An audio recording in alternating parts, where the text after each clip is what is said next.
All right, let's see. Everything is looking correct. Let's see. Pop out chat. Well, if everything is going to plan, we are now recording from Arlington, Vermont. And oh, hello there, Andy. Thank you for dropping in. I have. I am now on fiber optics.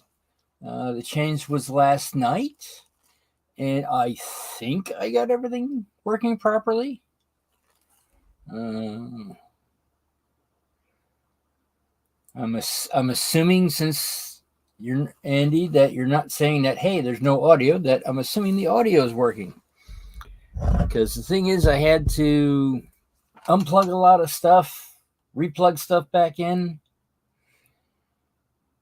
Yes, I have. I have high-speed internet now. I had it before. It's just that it was cable, not fiber optics. Good and stable. Thank you, Andy. Yeah, basically. Well, hello there, Curly, or Dwight, I should say. I'm assuming his audio is great. Hideout dog. All right. And basically, the reason for the change is that, well, it's well, for the first year, it's about half as much what I was paying for. I was paying for internet and cable television, but I haven't really used it, so I do everything on YouTube, so it doesn't really matter to me that way. Let's see. But now it might be now the thing is that now that I got faster speeds and all that, I'm not sure. I wasn't even getting close to what I was using. I mean, even when I was on like Zoom calls and all that, which is, you got a video stream going in two directions, and it's one of those things of I was let's see, I think I had like 10 megabytes up and down, and I was barely using one megabyte. Now right now with live streaming, let's see, I'm receiving just over 1 megabyte and sending about a little over 2. So the fiber optic says, oh, you have 1 gig. I'm like, I'm not going to be using that much that quickly. Also, for long time watchers of this channel, you will notice that I've wound up replacing the rear backdrop. I had to take it down so I can move stuff around. But sort of let people know what I'm wound up doing. Now here, now the thing is that the mess is not there anymore because, well, had to clean off the table and all that. And if you look up in the corner, you notice something there, which actually the rear view of the the third camera I got. And it shows you I got my layout back on the table instead of having all the projects on there. The one closest has the knobs and switches ready to go and all that. The farther one aside, I got to add switches on it, so eventually I can turn around and add. Once the switches are added on that, I can turn around and put the bottoms back on, which have the adjustable feet, and then be able to operate. But one thing tonight, I would have to say, even though I got everything obviously working and all that, unfortunately I I got everything working, but I have no tools to actually do the project tonight. So it's going to be a lot of talking. Yeah, I wound up cleaning up some stuff, turning around, going like, "Hey, why am I keeping this and all that?" Actually, let's see. Let's move this down just a bit. Too far. Guess we have to go a little bit higher to. Yeah, I think this is not quite in the right position because I keep on hitting it. It's not back far enough. So it's one of those things of until actually going live, couldn't test out, a lot of stuff I could test and all that, but until I went live, I couldn't really test everything. Like, I had this up. I just put this up a couple of hours ago, but I got to readjust it back a little bit because it's hitting the chair. And but I did wind up grabbing other things and all that, unbearing things so I could actually eventually use them. Hello there, Wigwag. One thing I unburied was basically my programming track. Now, for those who are, obviously this right here is standard gauge. But this over here, this is actually gauged to HO scale 6-foot gauge, which I am once I get brave enough, we'll be turning this into broadening the gauge so it'll be 6 foot wide, which is about 1 millimeter short of S gauge, standard S gauge. Hello there, High Plains Drifter. This is basically letting everybody know some of the changes that I had to do, that I wound up doing since I wound up going to fiber optics. And well, in order to get where the cable was, or the hole where the cable came out of, so they could put the fiber optics in, I had to basically tear everything down and put everything back up. Well, hello there, Jerry. That reminds me. There was one time that you asked me if I had a layout. Now let's switch back to this camera. Because right now, this right now is my current workbench, which is awful clean. Now, if you notice up here, there's something that's, I want to say a little on the odd side, but to get the rear camera. Hello there, Trackside Mike. Thank you for coming in. For the, right now everything is clean, and right now most of my tools are put away. So unfortunately, tonight's going to be more talking than anything else. But this is the rear. This camera angle is the rear third camera angle that I got, because normally I couldn't figure out where to put the camera. But as you can see, Jerry, there's my layout. Hello there, Joe Rader. Thank you for coming in. And Trackside Mike, part of the Monday Day crew.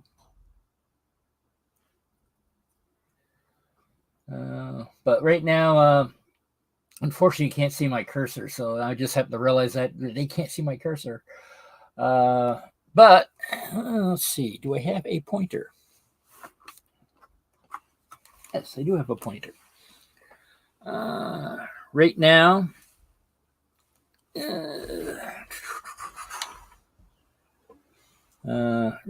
this right here actually has the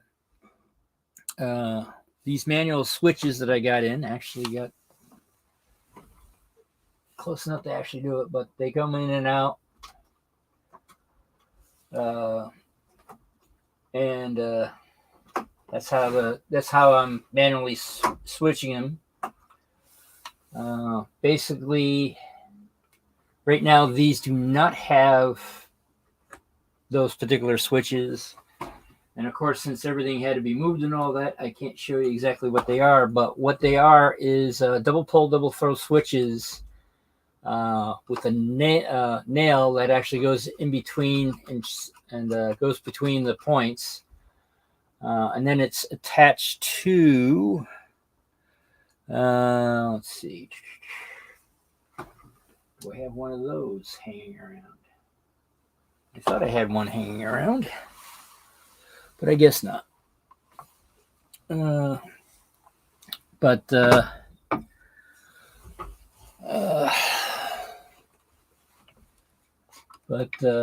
yeah, I got basically the wooden draw pulls. Yeah, the switch. Ooh, Curly went live today.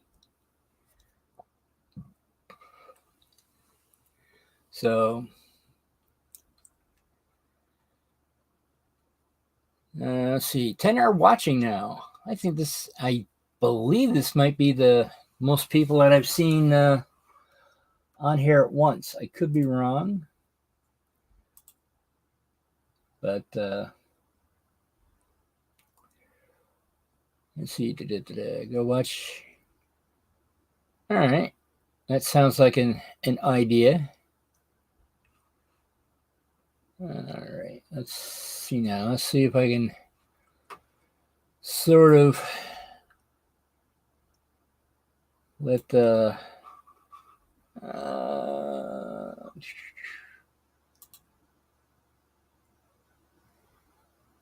let's see. Will it let me do that? Of course, it lets me do it on the wrong tab.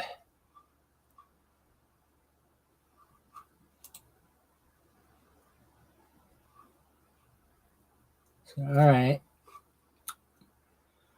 Okay, so that's that. Let's go back over here. I'll check out Curly's thing later on. All right. But as I said, mostly today is going to be more chit chat than anything else. Because I did wind up changing everything. Yeah, I think this backdrop is, well, that. I'm starting to think that maybe the my can't even think what to call it. My tool chest is also slightly out of position. That's why every time I move, it wants to peek and say hi. You're very welcome, Dwight. It's one of those things of, we're doing our best to, we are doing our best to support each other.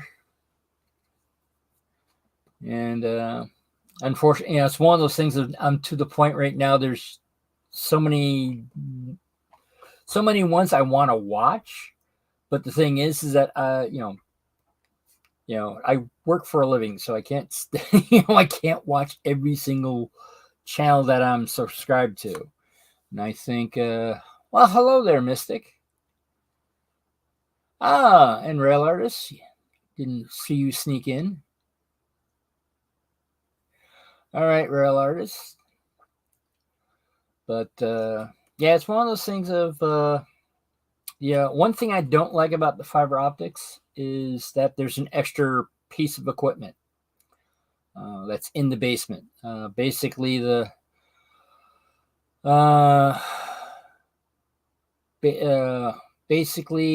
there's another. I'm not sure what it's called. I'm not sure what it's called, but it's basically takes the fiber optics and turns it into a regular electrical signal that that goes to the modem. When the technician was giving out the wire and all that, I thought that was the modem that would connect directly to the computer, and it's like no, it has to go through the router, then to the computer. So there's an extra step of electronics, which if I decide to turn around and go,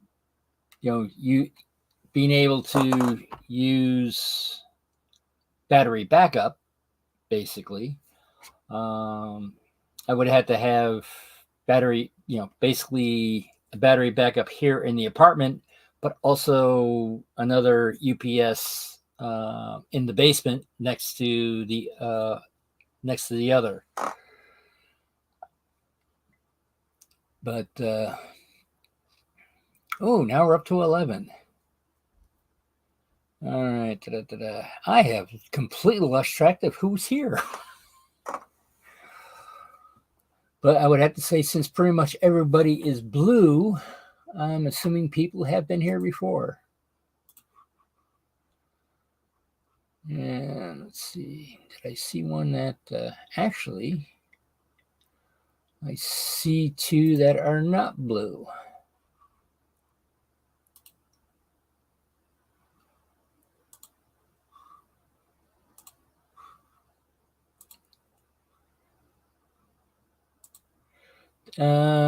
Does the layout run? Not at this specific time. I think you heard me talking that I'm in the process of adding adding switches to them. So it's one of those things of, since it was off, since I was doing other things and all that, I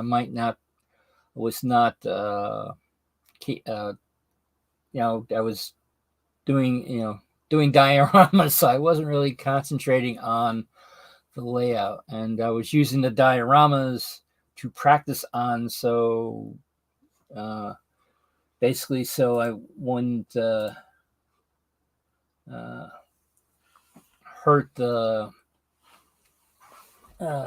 layout.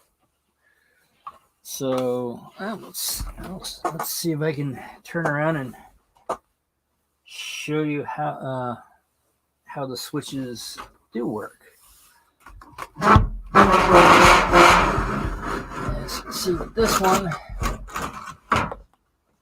right now all the wires are not connected and all that fun stuff. And I think the same is sort of true with this also.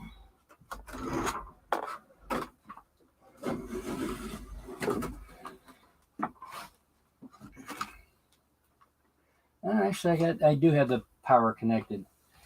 But all right, let's see if I can show you down. Which one can I point to? The thing is that lighting is not going to be the greatest. Sorry about that. But here's the double pole, double throw switch. And basically, this is a bamboo skewer. Most of the switches that I have most of them are perpendicular or close to perpendicular. I'm not quite sure if you can see this one. This one's actually at a slight angle, but the bamboo is just flexible enough that I can turn around and still use it as a normal setup.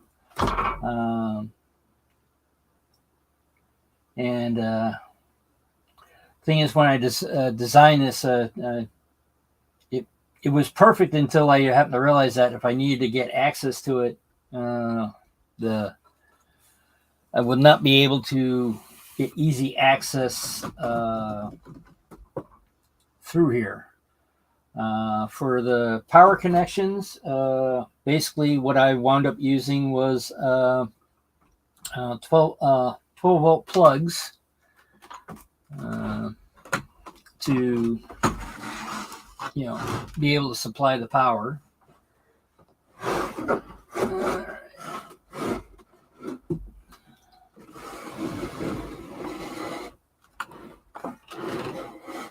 Let's get this.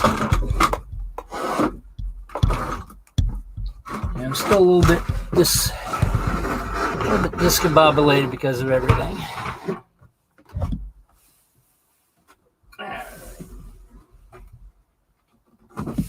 And for now, things you can't see the whole entire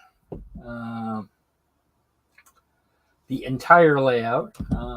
But basically, this side has over here is basically the John Allen time saver, and then on this side over here, the quote yard is an simple Inglenook. The smaller version, the 223, I believe, is it's set up. And I do have structures for them. Again, not here because I was more concentrating on getting all the everything ready for the live stream, which it looks like the equipment for the live stream is an success. But unfortunately, as you can see, the lighting is not the greatest. Mainly because I do have better light. I mean, I can get it really, really bright. However, as you can tell, it doesn't really the cameras don't like the light. I mean, it's very bright for me and all that, but as you can see, right there, you got interference with, the light. So I got smaller lights that are camera compatible, but as you can see, it's not as much light.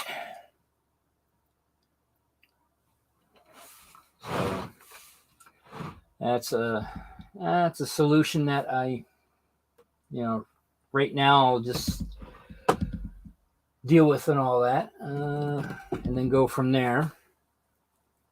Now, the reason why this is white and this is brown, I actually wound up painting both sides of all the wood that I have here.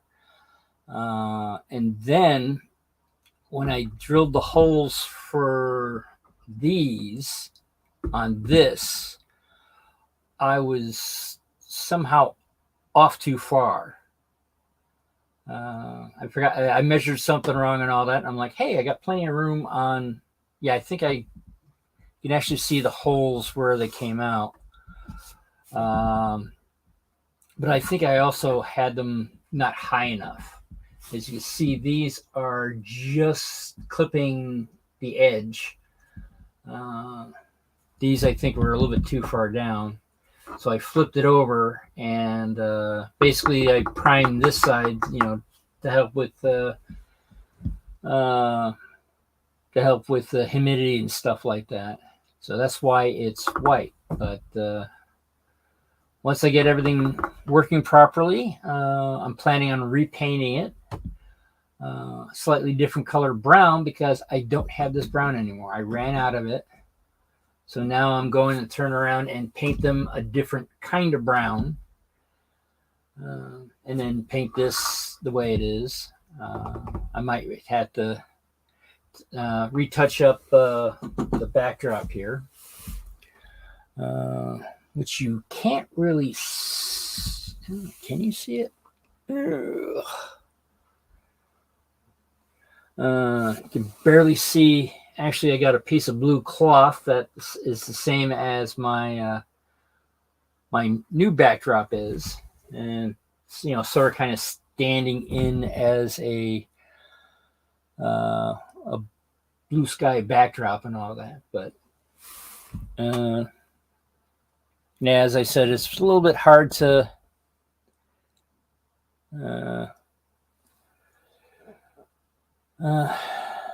very hard to do what the lighting is.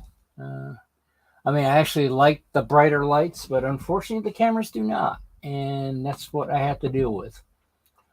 But eventually, once everything is put together and all that, I shall be able to run stuff after basically, after I get the switches done, repaint it, turn around, and then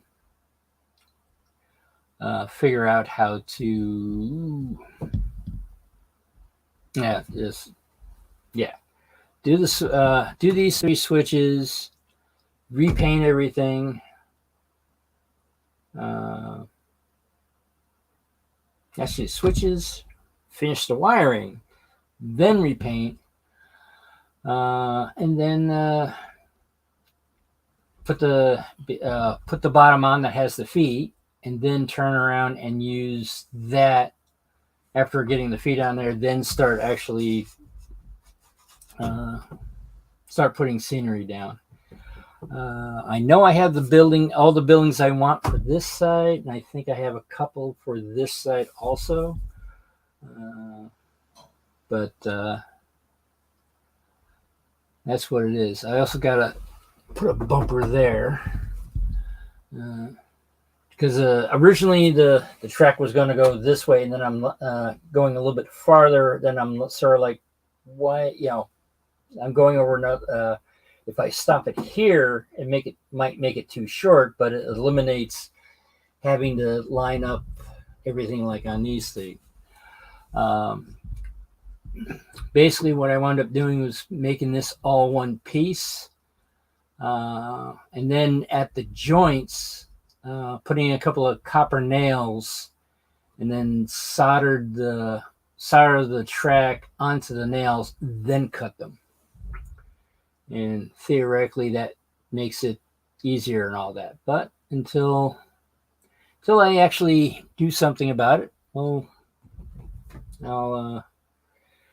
I have not tested the layout at this point because I actually hadn't had it set up so I could do that. But I can test this half because I got the power supply, but I don't have the plug. So that's where that is. All right.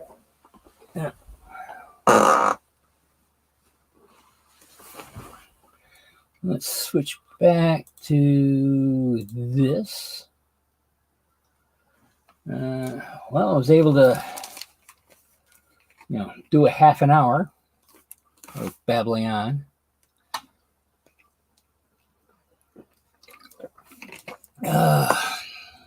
But according to,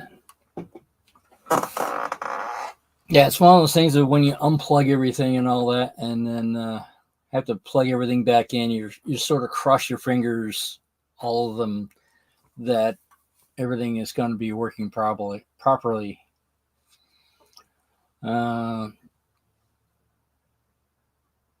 And that's pretty much where I'm at right now. So I'm sort of kind of glad that things, after plugging everything in, everything didn't go.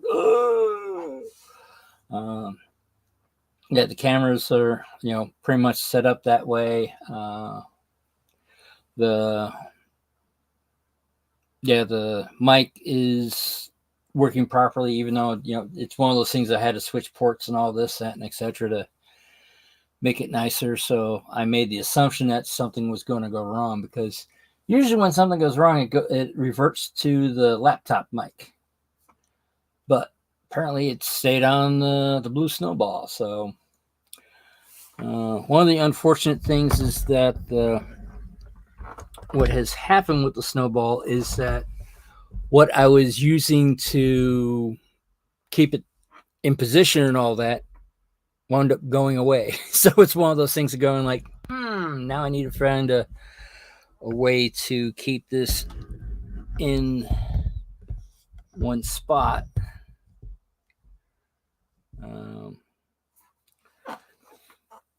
It's one of those things of, most of the stuff I've been using over the past couple of years has been, I would upgrade every now and then for different stuff and all that. The microphone and the 2 cameras came from Staples on sale. One of those things of hashtags not sponsored. Basically, it looked like they were clearance stuff. So it's one of those things of, I was able to buy 2 cameras and wasn't able to buy any more of the same camera. Unfortunately, those cameras are set up where, oh, I want to say, uh, I can't change the name on them, so they do say, live camera or live webcam, and it's one of those things of I have to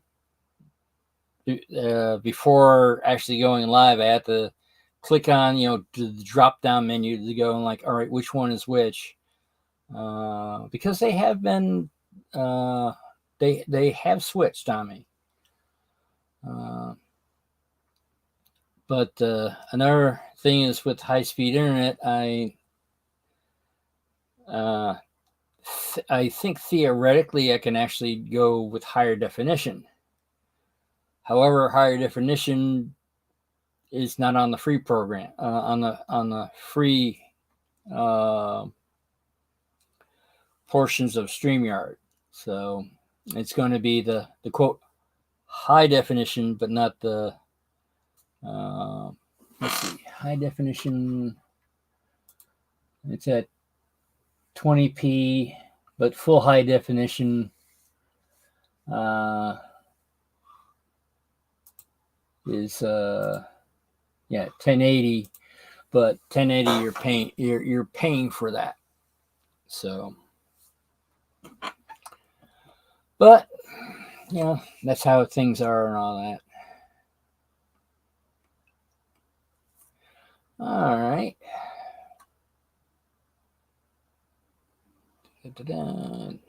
Curator. I'm not quite sure if the chat froze up on me. Hold on 1 second. Let's see if StreamYard is. Oh, that's why there's Grandpa Rails. Well, thank you for coming in. Yeah, I scrolled up on it and completely, it's like I got the blue arrow and it's like, why is it not moving? It's like, because I'm not at the end. So, all right. Da-da-da-da.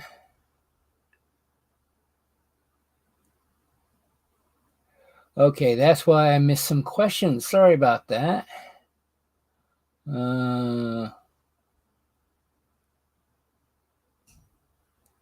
I think, let's see, undecided to do the switches. Yes, I unintentionally answered it without just reading the question.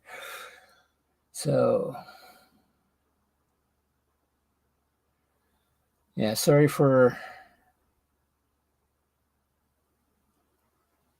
let's see, 13 watching now. It's one of those things of let it go this time. Well, thank you, Jerry. I hope my explanation was good enough. I probably should have brought the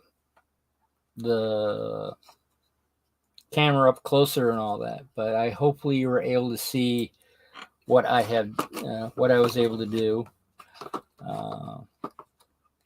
As I said, right now, tonight's a off the 14. Yeah, all right.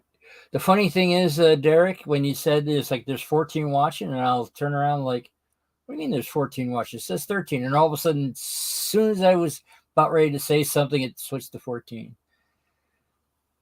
Next time you'll send Sal. Sal.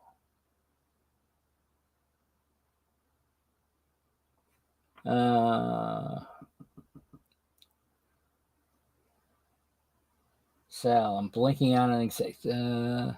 Seaboard Airline?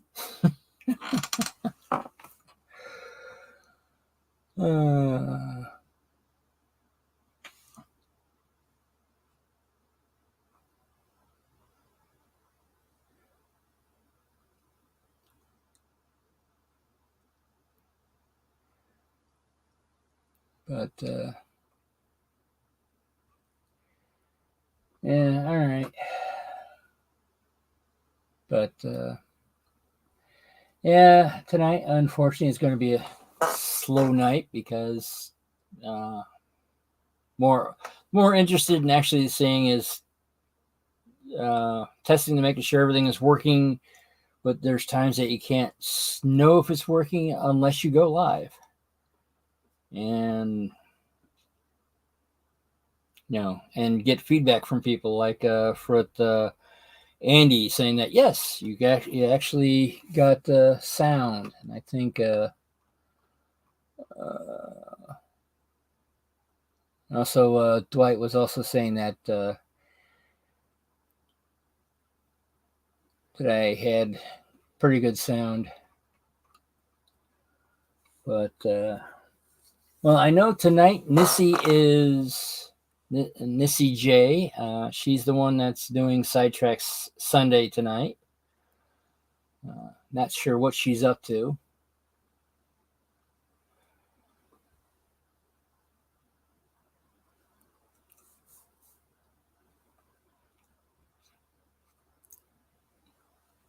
And one of the things is that I don't have enough time to go to everybody's channel and watch and all that. So sometimes I'm a little bit out of the loop. I did not realize that Jerry was not feeling very well, but it's nice to know that you are feeling better. Uh,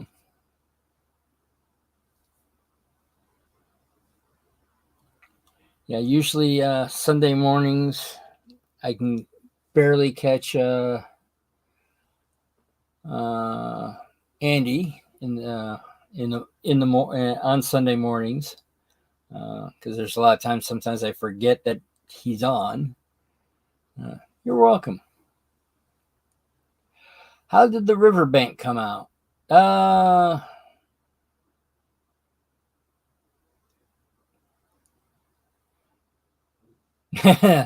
Yeah, 1 a. Well, it's 1 a.m. Well, thank you, Andy, for watching my silliness here. As the riverbank, I guess it came out okay. Right now I'm doing a diorama with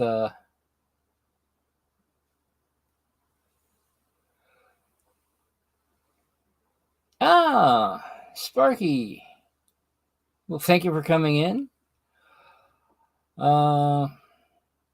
Yeah, right now I'm working on basically the canal diorama. But that had to be put aside for at least this week because of getting fiber optics. So right now except for the layout, people who were here earlier will attest that there's nothing on the table, so there's nothing that I'm doing tonight. But I was able to find things that that I had forgot. I misplaced them, because of I'll just put it over here where it's it's obvious where it's going to be, and then all of a sudden it's not so obvious.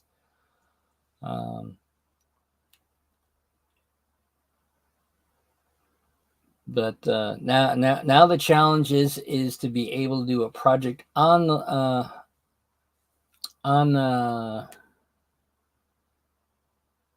basically on the workbench and yet not have stuff basically taking over things. Well, hello there, race fan. Thank you for coming in.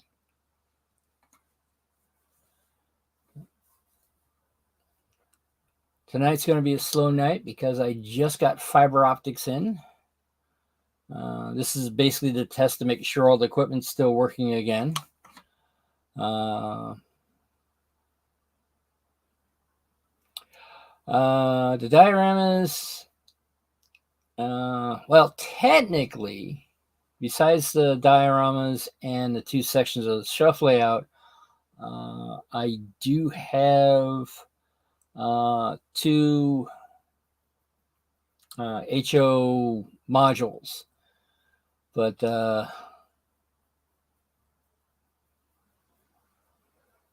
Come over next Friday at 7 p.m. Huh. Good question. The new upload speed. Well, the thing is that my wigwag is that I wasn't even touching the limits of my old the old cable system. I wasn't even touching that, even doing live stream with Zoom meetings or anything like that. I still wasn't getting nowhere near hitting the 10 megabit limit. So technically, I guess now I got 1 gigabyte. So it's one of those things of right now I'm, according to Task Manager, I'm sending about just a little over 2 megabytes. And I'm receiving about just a little over 1 megabytes. So right now it's like, I'm supposed to have 1 gig. And it's like, so it's one, I basically right now I'm using what, 3% of my total speed. So, expired passport. Who has an expired passport?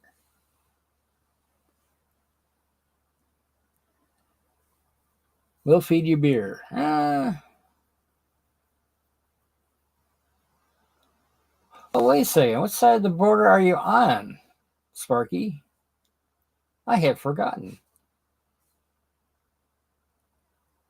I'm thinking I'm thinking that you're north of here. I'm in Vermont.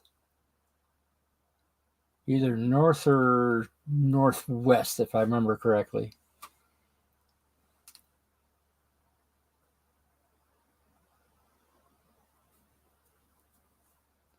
All right, that's what I thought.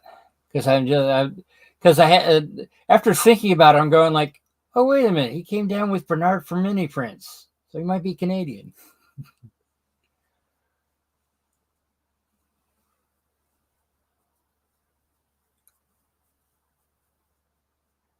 Yeah, I've been to Canada. I would have to say it's one of those things of having to remember to use the other markings on the speedometer. An hour away from Toronto.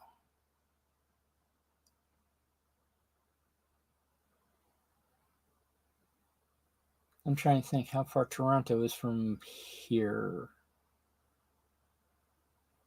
And also what would be quicker. Because there's a Great Lake in the way.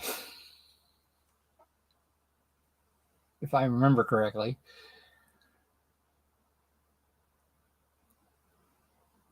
It's either go east and north or north and east.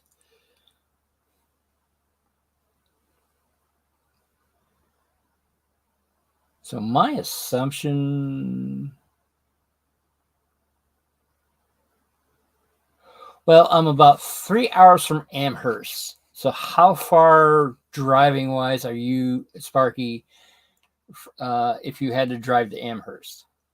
So I think you normally, if I remember correctly, you Sparky, you and Bernard flew, didn't you?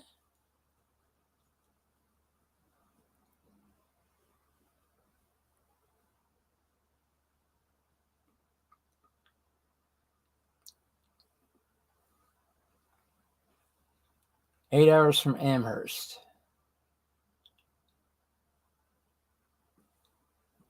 So technically, that would be 5 hours from where I'm at, or maybe 10. All right, five, uh, 5 or 7. We'll say depending on traffic.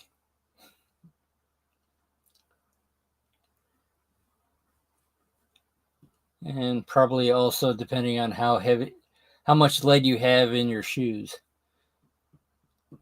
especially the right shoe.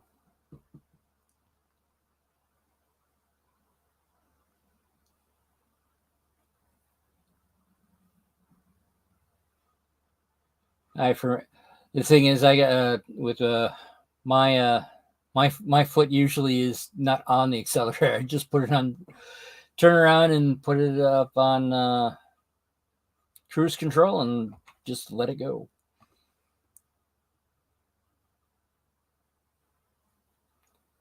There was only one vehicle I ever owned that I tried to push it a lot, mainly because, well, it was a Geo Metro and it only had 55 horsepower. But 5 hours from Scranton, 7 hours from Timonium.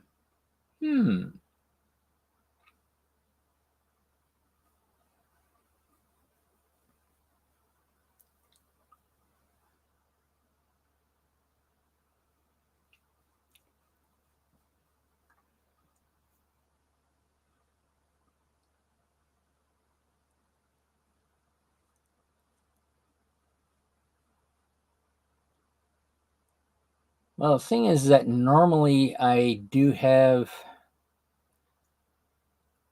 well, an hour north of Buffalo. Best way to say it. Okay. So I want to say,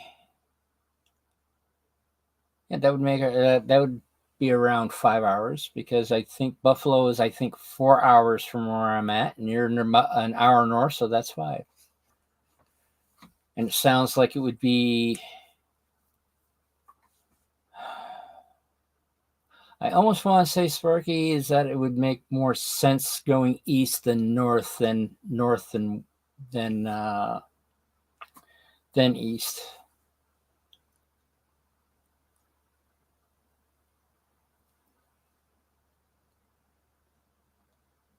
Although it would be mostly the New York Thruway, so it would be a toll section. I'm not familiar with how Canada does toll roads and stuff like that, so don't know. I've only been to Canada twice. Once was for a medieval recreation event. That was my first experience.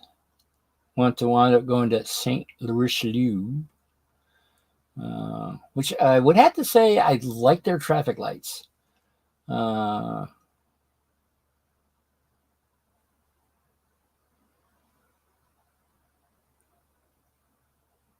Gotcha, Sparky. All right.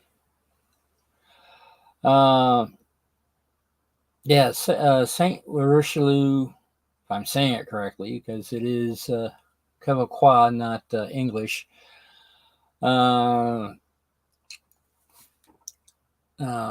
They're 4 lights. They're horizontal, and the interesting thing is that not only did they have the green, yellow, and red. Actually, has 2 reds. They're on the outside. They're also different shapes. Now, if I remember correctly, both reds are circles. The yellow caution was a diamond, and I think green is a triangle. So not only do you have different colors, but you also have different shapes, saying that, hey, this is where. And I think green, depending on where it's pointed, also tells you the direction of where, it's either, if it's straight or like a normal triangle, I think that means go wherever you want and all that. But if I remember correctly, if it's like pointing into a different direction, it winds up being right only or left only. To me, I think that's a very set up as a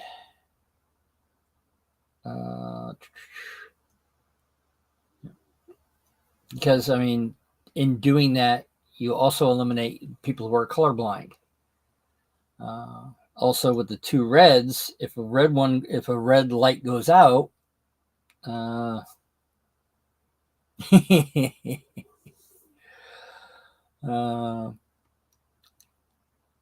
tracks are clean. I'm assuming Sparky, along with everyone else that has a very large layout, they usually have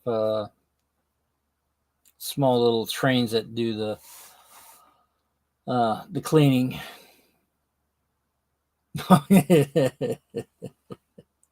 Clean the track and the helix. Yeah, as I said, he probably has a track cleaning car, or cars, or whole trains that probably do that.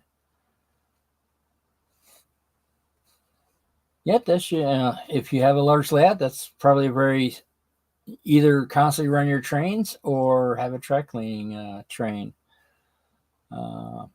Because one of the interesting things is that running trains actually helps clean the track. But something as small as I got, it's not really the trains are, there's not enough traffic to clean the track.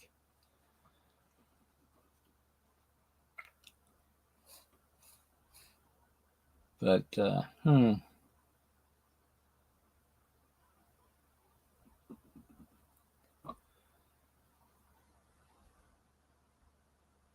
now here's a interesting question. Unfortunately, it winds up doing, you have to do a lot of conversions. But how much is gasoline in Canada right now? What's sort of kind of what the average is in your area? It does get a little confusing because one, there's a different, using different money, but you're also using different measurements.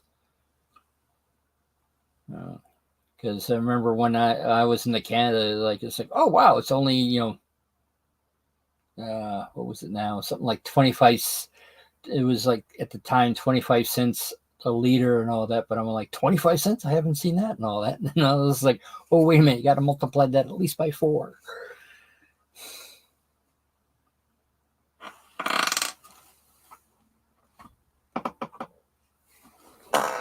But east of Buffalo, so race fan is closer to me than you are, Sparky.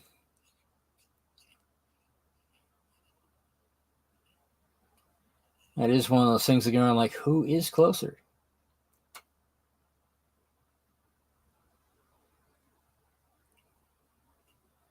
Because the interesting thing is that there are a lot of, it seems that there's a lot of Canadians on here now. Trackside Mike, Sparky. Let's see.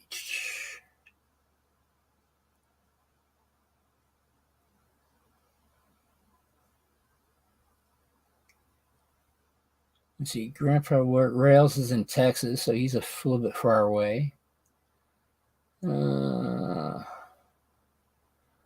I think Andy wins the farthest away, being across the pond.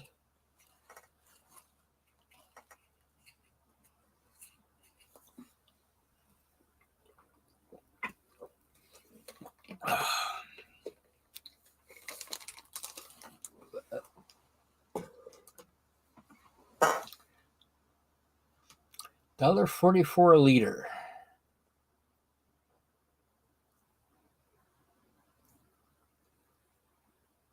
So, if I remember correctly, a liter is about a quart. So that would kick it up to over $4 a gallon. Would that be Canadian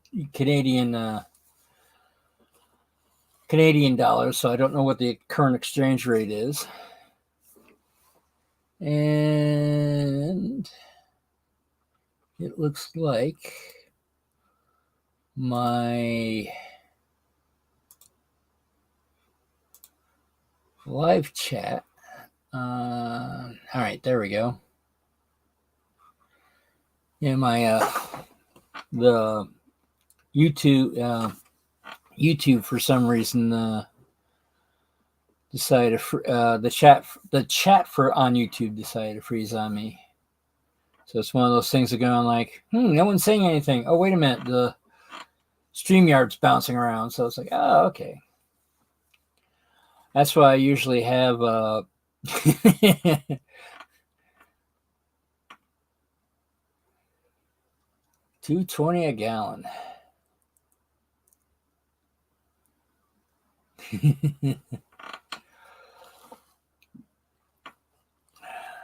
Yeah, I remember when there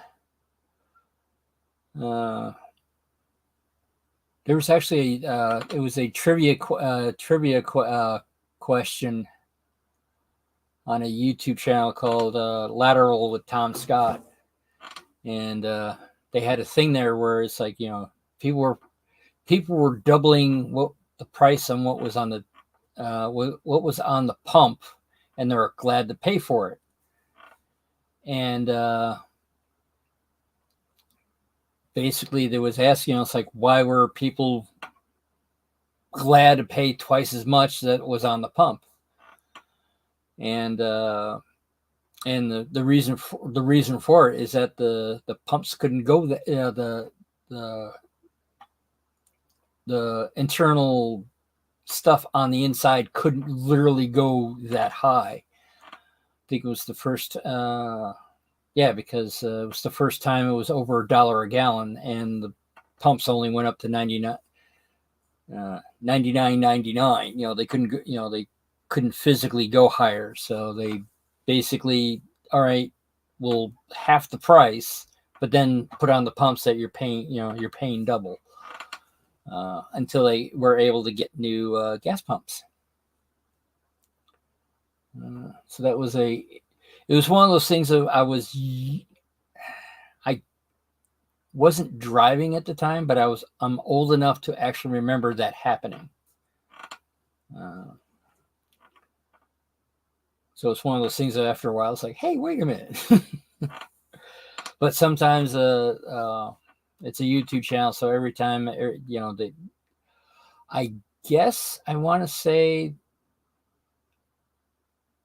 $2.20 a gallon, and that's the beer. Yeah, for a short time it was almost $3.50 for milk by the gallon. That was annoying. That was annoying for a while. It's like, it's like you're paying more for milk than you are for gasoline. But that thankfully was short-lived. Now it's back down to pre-pandemic prices. That's the interesting thing, is that there are some things that have gone back to pre-pandemic pricing, but not everything. But it is looking about that time to start thinking about going over to Missy J's channel, because she's doing Sidetrack Sunday tonight. Thanks for everyone dropping in, and and smaller sizes. Yeah, that's. Let's see. I'm trying to think now. Yeah, it's like I normally go to Aldi's, and I would also pick up like the Cabalsa and all that. And before the pandemic, they were £1.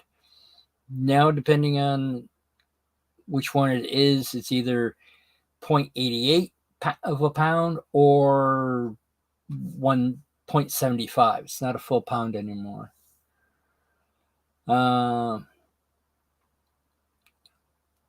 Yeah, actually, and the thing is that before the pandemic, I think I was averaging around $50 when I would go in, and today it was $100.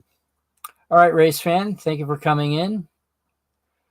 And so same thing with you, Andy. Thank you for coming in. And I think it's time to take a small break before we go to Nisi at